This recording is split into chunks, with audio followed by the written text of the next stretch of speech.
Welcome to the Produce Moms Podcast, where we believe there is a produce mom in all of us. I'm Lori Taylor, founder and CEO of the Produce Moms. For 10 years, I sold fresh produce to over 300 grocery stores in the U.S. And today, my team and I are fully focused on inspiring people to eat more fruits and vegetables. This show is just one of the ways that we hope to inspire you and your family to eat more produce and live a better life. If you like what you're hearing on the podcast, join our community of almost 40,000 in all 50 states and over 30 countries by visiting theproducemoms.com/subscribe. And be sure to subscribe and leave us a review on iTunes. Thanks for being here. Enjoy today's show. Welcome back, everyone. This is the Produce Moms Podcast, and my name is Lori Taylor. I'm the founder of the Produce Moms, and each and every week, we welcome the most amazing guests to the show to really dive into specific topics that relate to everything from supply chain transparency to tips and strategies on how we can eat more fruits and vegetables, production, nutrition, health and wellness, every little nook and cranny in that umbrella. And today, the show is, it's no exception to that. We are welcoming a woman who she has studied so much, really well-educated woman, Dr. Susan Hewlings. She has her PhD in nutrition. She has her master's in exercise physiology. She is a registered dietitian. She's a full-time professor at Central Michigan University. She recently got a graduate certificate in cannabis science from the University of Vermont College of Medicine. And she's an author too. She's an author of Nutrition, Real People, Real Choices. She's been involved in a ton of research. We found Dr. Susan. She was introduced to us by Tracy Kentowski with the Coconut Coalition. So if you scroll back into the archives, episode 70, you can learn more about the good work that Tracy and the Coconut Coalition is doing. And Dr. Susan Hewlings has collaborated with the Coconut Coalition on some research about coconuts and saturated fats. And we look forward to diving into that. And also, of course, I've got to ask her about all of this, all of her education in dietary supplements, CBD, cannabis, and more. So with that, Dr. Susan Hewlings, we are really just thrilled to welcome you to the show. Thanks for being our guest. Oh, thanks for having me. I really appreciate it. Yeah, no, it's wonderful to welcome you to the show, and what a fascinating background you have. Please introduce yourself and tell us a little bit more. Oh, well, thanks. And you did a great job of introducing me, so I appreciate that. And yes, I've got, sometimes hesitate to say because it dates me, but over 20 years experience in the field. And I've had the majority of my career in academia. And then in industry, dietary supplements, cannabis, and CBD. And it's been a great ride. And the thing that is so awesome about nutrition, which I'm sure everyone listening appreciates, is it's such a complex and dynamic field. And it really is the interplay of so many different sciences, as well as so many different aspects of human physiology kind of come into play. So nutrition interacts with, affects, is affected by so many aspects of physiology, and so many sciences come together. It's fascinating and ever changing. So it keeps us on our toes. That's right. So that's why the all the education and the continuing education, it's just it's a fascinating field. Well, it's critical too, because nutrition, it means it's different for every person too. I mean, that's one thing that I've really come to know from hosting the show and speaking to other scholars like yourself. Nutrition really can mean something different for each and every person because we all have unique needs. That you are absolutely right. And that I think is reflective of the current understanding in the field of nutrition is that, we're relatively a new science here, really began to be studied officially in the 20th century. And I think that it has evolved to the point where we've realized there is no one size fits all. I mean, sure, we have to develop guidelines that sort of reflect that or suggest that. But then once we go with those guidelines, then we have to understand and appreciate that there are really individualized aspects of it that are very important to recognize. And we're only in the beginning stages of understanding that. Sure. And Yeah, it's been a fascinating journey, and it's not over yet. I'm a lifelong learner. And so I'm always like, well, what's going to come next? What am I going to learn next? Yeah, it's evident just from your bio that you are just committed to always learning. And you're the co-founder of Substantiation Sciences. So tell us a little bit more about that work and like how you've committed to being, like a research partner for companies and organizations such as the Coconut Coalition.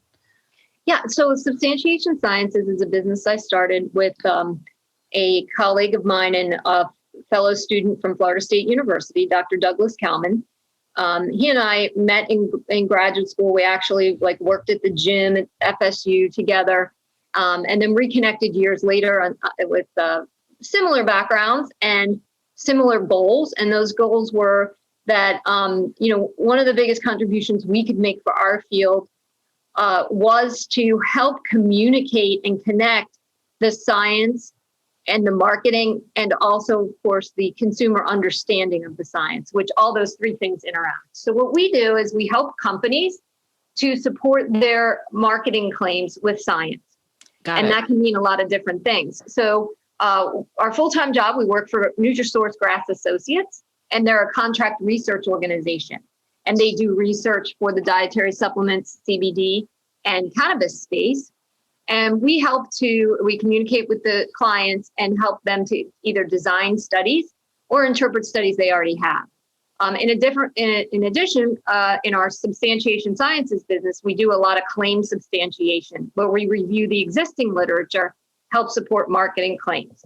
And a lot of times that also then evolves into the work with the Coconut Coalition. The Coconut Coalition is a partner with Nutrasource, and they have a research and education combined goal. And that's why I always come in, because of my education background. Sure. And they asked me to help them communicate a very important message. And I was very excited to do so, because what they are trying to do is communicate the message that coconuts, while yes, they are high in saturated fat, it is the type of saturated fat that needs to be acknowledged and differentiated from other types of saturated fats, like one might find in butter or beef or other animal sources. So this was an example of my reviewing the literature, reviewing the science, as opposed to actually designing a study and doing a intervention study per se. But I reviewed the intervention studies that were done to write the paper. Got it. I love it. Well, I'd love to actually start diving in with the work that you've done with CBD. I think it's fascinating, and this graduate certificate and the fact that you're a real scholar of this, and just really the fact from a consumer point of view, and even as a food industry professional point of view, CBD is everywhere. I mean, it is so very, very popular, but I also think that some folks, if they're not active consumers of it, I think there's a huge misunderstanding of what it is. So I'd love to start there with this deep dive. We know it's become popular. What is it? Is it marijuana? Is it cannabis? Is it CBD? Help explain to our audience what it is. CBD is a cannabinoid. So the cannabis plant has many cannabinoids. We are most familiar with THC and in recent history, CBD. And then some of you may have heard of some of the other ones like CBG, and there are many, many, many. And the phytocannabinoids are the bioactive compounds in the cannabis plant. And, bioactive doesn't mean psychoactive. Okay, so bioactive just means that they impart healthful benefits potentially. And THC also does, it provides a high, but it does more than that. And it's fascinating because what we found is throughout your body, you have the endocannabinoid system. Okay, so you have cannabinoid receptors throughout your body, and you actually produce endogenous cannabinoids that bind with those receptors. Well, so do the exogenous, or the outside the body cannabinoids like CBD. They bind with those receptors too, and that's how they have health benefits. Now, it's not all encompassing. It's kind of like what we were discussing before. Different people react differently. We're in the very beginning stages of understanding that. We're also in the very beginning stages of understanding of how the CBD interacts with medications, other medications that also influence your endocannabinoid receptors. Also, how does it impact your endogenous cannabinoids, those of which you produce yourself? And so it's a fascinating field, but it's also one in its infancy, and everybody needs to understand that. Right. In addition, we think of, so the plant itself has many components of which can potentially be bioactive, like CBD, but there's the terpenes, just like all plants, there's many compounds in there. So when you pull out the CBD and you isolate it, that then potentially has very different effects than if you consume the cannabinoids together. So whereby you have CBD and CBG, et cetera, mixed together, and of course then THC. So that's why I think you see the full spectrum. Full spectrum means that you potentially have all of the cannabinoids that come from the plant. Broad spectrum has many, whereas a CBD isolate just has CBD. And so understanding how those different combinations affect the endocannabinoid system and potentially the health benefits is part of what I think is so complex. I mean, all plants are complex, and cannabis is by no means any different. And so what we found is, based on these endocannabinoid receptors you have throughout your body, that's how the cannabinoids impart their health benefits, which can potentially, be throughout the body. One of the biggest benefits it's known for is associated with pain relief, and also with being anti-inflammatory. And then, of course, we know that the drug Epidiolex has been associated with seizure reduction, et cetera. But we don't want to confuse the two, because that's an isolate that is much higher dose than anybody's going to consume from a consumer product. But that's much of what we know is evolving from that. And what we're now trying to figure out is, now we've lowered it. We've maybe made it broad spectrum. We've got a different population. That's where are we getting? And we don't have a lot of those answers. And that's part of the reason why we're still at a stalemate, if you will, with the FDA as to, how are we going to regulate this? Is it going to be a supplement? Is it going to be its own category? Are we going to allow it in drinks and candies and everything? Is it going to be all encompassing? And if it is, what's the limit? At what point do we say, that you are only allowed to put this much in the product?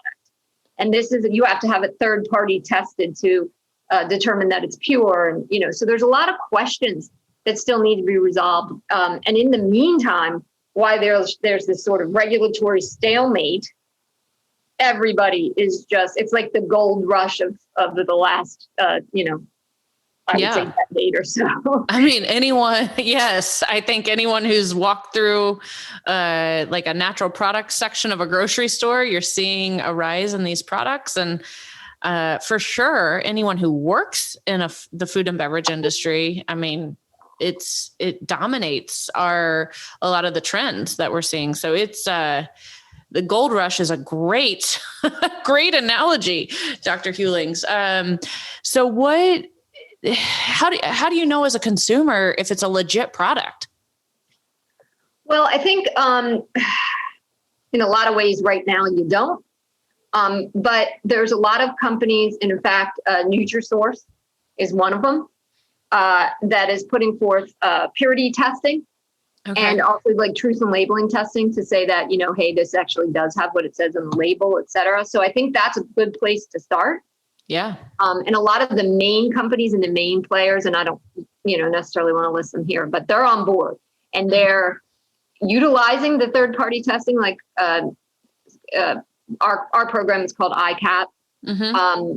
They are utilizing that third party testing, and they're making sure it's on their label, and they're pushing for it to be a standard in the industry. So I think we're looking for those, been around for a while, staying around for a while, legit big companies Yeah. I mean, and we have to have that transparency. So I applaud that they're committed to this, certification or third-party auditing. I mean, it's so important in building that very necessary consumer trust. Yes, Yeah. absolutely. And I think, it needs to be done. And if the FDA is hesitating and not to criticize, because they're waiting for safety data, they want companies to provide that. Well, if they're not going to provide the regulation in the direction right now, then perhaps it needs to, be driven from within, like from peer pressure, if you will. Right. No, I love it. It's true. Private sector acceleration. So buyer beware right now. Yeah. Is what I'm telling you. And listen, I am a firm believer in this. I really do. I support legalization. I'm not afraid to say it. I support legalization of marijuana. It offers a lot of health benefits. When it's supervised in right combinations for the right effect. THC is not evil. There's not reefer madness or anything like that. And it can actually be utilized in combination with the other phytocannabinoids to enact some really great health benefits. Right. And the other thing that not moving forward on regulation does is it also holds back research. And holds back research, kind of empowers the black market. Like there's, yeah. Okay. So you've touched briefly in some of your previous remarks on the health benefits of CBD. That includes, you mentioned anti-inflammatory or support with pain management. Any other health benefits you'd like to call out at this time that your research or your clinical? Is a big one that's emerging. Definitely sleep. Mood, I think those are the big players right now. Okay. And anti-anxiety, et cetera. And yes, you'll see a lot more said than that, but I think that those would be still the big ones that I can say you can see supported research on. Right. So, obviously the Produce Moms podcast, we're all about fresh produce here, fresh produce and healthy eating. How has how are you seeing within your research and your clinical practice, how that works in conjunction with CBD? Is it something that you recommend as a marriage of sorts to living with ultimate wellness or nutrition? There's no better way to increase your endogenous cannabinoids than to eat a healthy, balanced diet with lots of fruits and vegetables and to exercise. And I recently did a presentation about, fitness and the endocannabinoid system and how you increase your endogenous cannabinoids. And I think that that's the interplay right there, is that you can actually, we can laugh about the runner's high and that sort of thing, but there's more to the runner's high than just what it does for brain chemistry and stuff. It actually releases a lot of positive benefits. And the healthy nutrition and balanced diet just supports that. Right. And so it's all synergistic. It's really not separate. And so my point being, if you're just going to do one, like, okay, well, I'm just going to take these cannabinoids, but I'm still going to eat a, stereotypical Western processed diet, and I'm still not going to exercise. I'm going to smoke. I'm going to drink. Well, what's the point? I mean, it all has to be part of a comprehensive approach to getting the most out of what you can produce endogenously in response to a healthy lifestyle. And then you only support that exogenously, just like you do with dietary supplements. I always tell my students, you have to remember, what's the definition of the word supplement? It means in addition to, not instead of. That's right. I think CBD should be looked at the same way, cannabis, whatever. Now, when we get into the medical cannabis, that's kind of another conversation, because now we have people who have, underlying conditions. But I'm talking about just for general health and wellness and support of that. It all has to be integrated together to healthy lifestyle. Yeah, so well said. All right. So since we're kind of, bringing that healthy eating to the forefront of the conversation now, let's talk about that research paper you did on coconuts, which is frankly how we discovered your great work and all of your talents and passions. You published a research paper on coconuts and saturated fats. Please share more details with us. It's a super hot topic, way beyond coconuts. And it's kind of funny that I'm going to tell you, personally speaking, I live in the Florida Keys. I live 20 miles from Key West, and I've lived here 10 years. And if I have I can't even think of the money I've spent to have my tall palm trees, coconuts cut down, and I put them out for the trash. And my dogs chew on coconuts and they're shredding them all the time. So it's just kind of appropriate that I would write the coconut paper. Yeah, anyone who's been to that part of Florida can certainly visualize this too, I'm sure. Yeah, pre-hurricane season, everybody's hurrying to cut them down because they do damage during hurricane. So it's just kind of ironic. But anyway, I was asked to write the paper, and I always am extreme. Okay, thanks. You guys now have to stay out of this. This is not what I think, it's what the science says. And here's it represents so much more than just coconuts, because there's a dogma in nutrition that's anti-saturated fat, and the saturated fat heart hypothesis. And everybody who's been around for a while remembers, in the 80s, when the information first started to come to the forefront, everybody was anti-total fat at first, and everybody was eating fat-free everything, until we started to realize that, hey, to make up for the taste, they're putting sugar and they're putting stuff that's also unhealthy. Maybe it has slightly different impact on health, but it's still unhealthy. Sure. And so then we started it's not total fat, it's saturated fat. And saturated fat became evil. And all the recommendations said, hey, a diet that has saturated fat in it is, increases your risk for heart disease. And a lot of that research was related to the fact that they were, two things. First of all, it was not controlling for all the variables in the diet. I mean, whenever you're studying diet and disease relationships, it's actually a really hard thing to do, because there are so many factors that are interrelated that it's hard to do a good study design. The other thing that becomes really challenging is that there's oftentimes a long latency period between when we have this diet high in saturated fat and when the person actually becomes sick. So it becomes hard to identify only one thing. And so that's why over time we've evolved to look at dietary patterns. And now we say, a vegetable-based diet, a Mediterranean diet, we're talking about dietary patterns.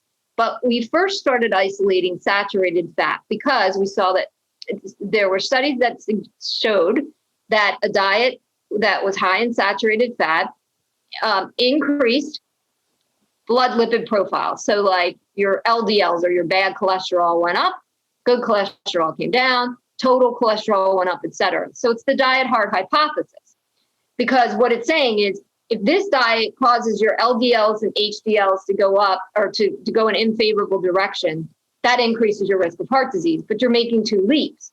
You're saying this increases this, or unfavorably changes this, and an unfavorable change to that increases that. So there were two leaps going on.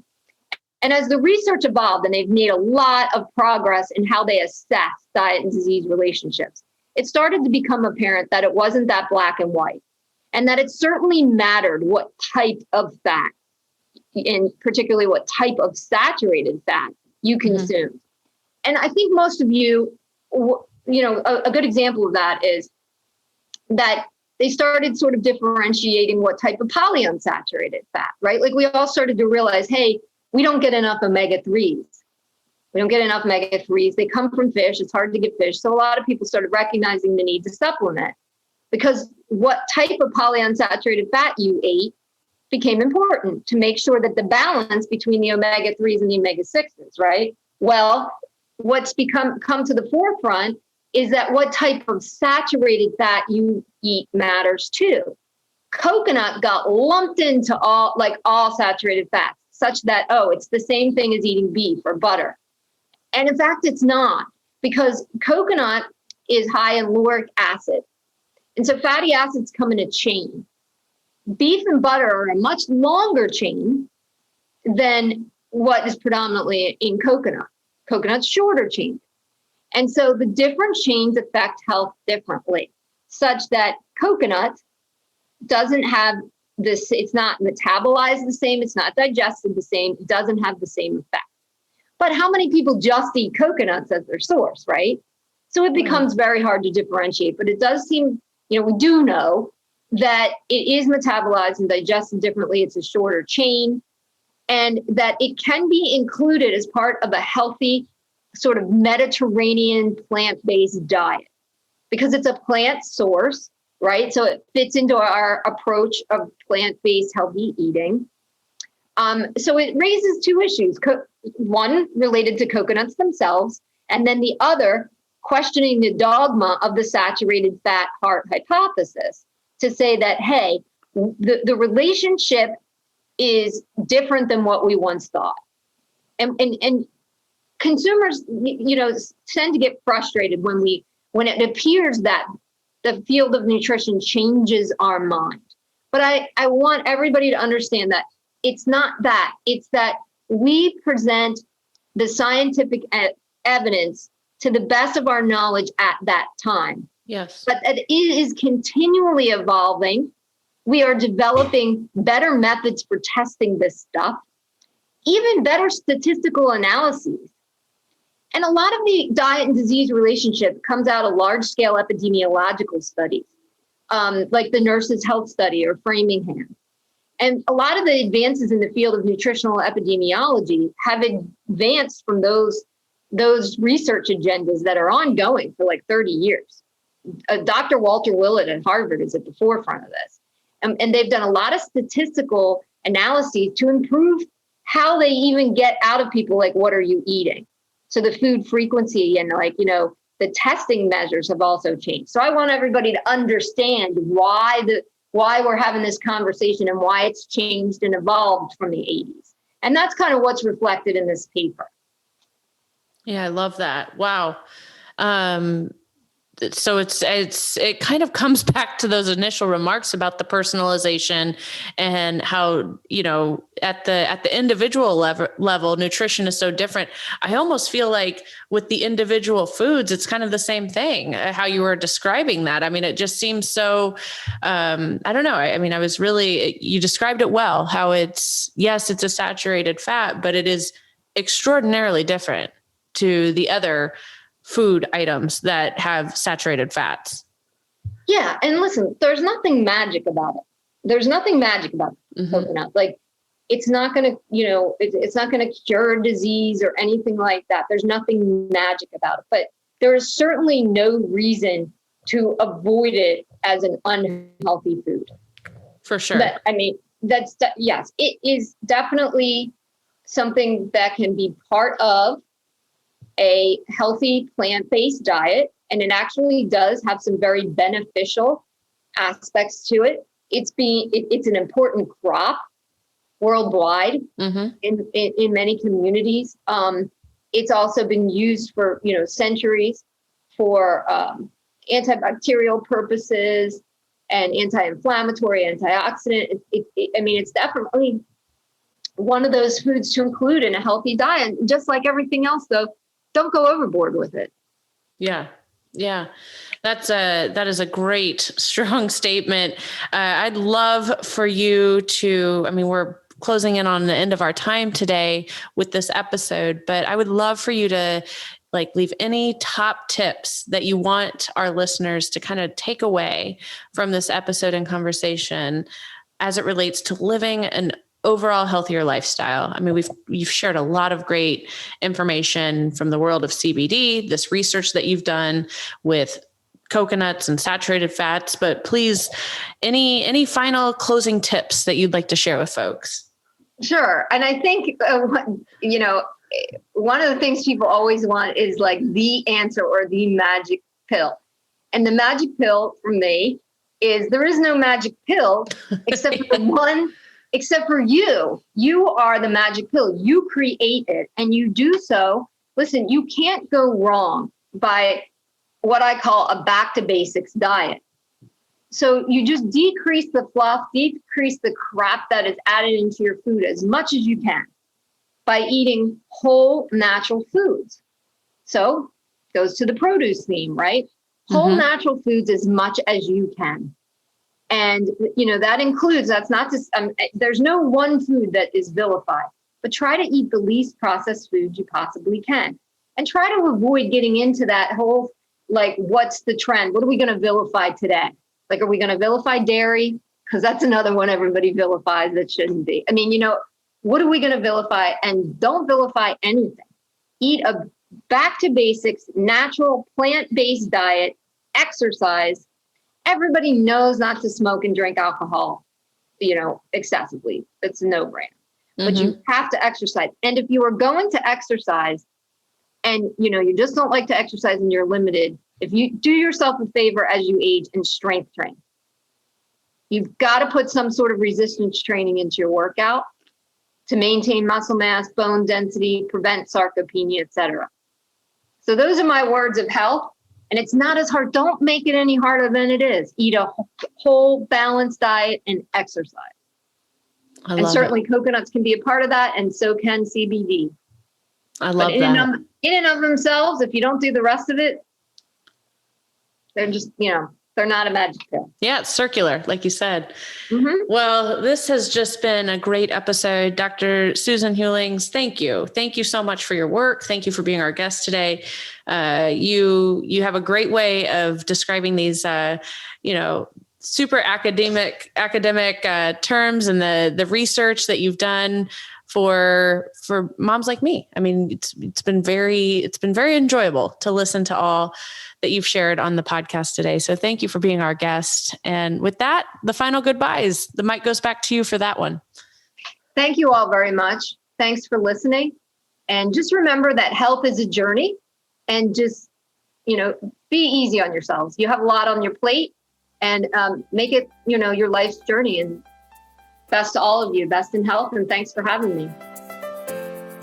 Thanks for joining us on this episode of the Produce Moms Podcast. If you or someone you know would like to be a featured guest, just send an email to lori@theproducemoms.com. We know there is a produce mom in you because there's a produce mom in all of us. Join our community on Facebook and all social platforms. Help us change the way America eats. Thanks again for listening, and we'll see you next time.